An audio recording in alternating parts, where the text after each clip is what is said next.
السلام علیکم ورحمۃ اللہ وبرکاتہ و مغفرہ۔ ناظرین، اسم اعظم کے بارے میں حضرت قاسم بن عبد الرحمن دمشقی رحمہ اللہ فرماتے ہیں، ان سے روایت ہے، انہوں نے کہا کہ اللہ کا عظیم ترین نام اسم اعظم جس کے ساتھ اللہ سے دعا کی جائے تو وہ قبول فرماتا ہے۔ وہ 3 صورتوں میں ہے: سورہ بقرہ، سورہ آل عمران اور سورہ طٰہٰ۔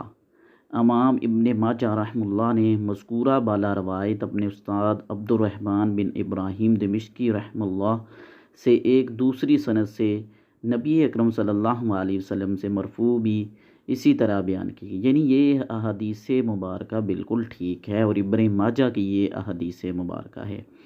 ایک اور احادیث مبارکہ ہے جس میں اسم اعظم کے بارے میں بیان کیا جائے۔ حضرت اسماء بنت یزید رضی اللہ تعالیٰ عنہ سے روایت ہے کہ رسول اللہ صلی اللہ علیہ وسلم نے فرمایا، اللہ کا عظیم ترین نام اسم اعظم ان 2 آیتوں میں ہے: وَإِلَٰهُكُمْ إِلَٰهٌ وَاحِدٌ لَا إِلَٰهَ إِلَّا هُوَ الرَّحْمَٰنُ الرَّحِيمُ۔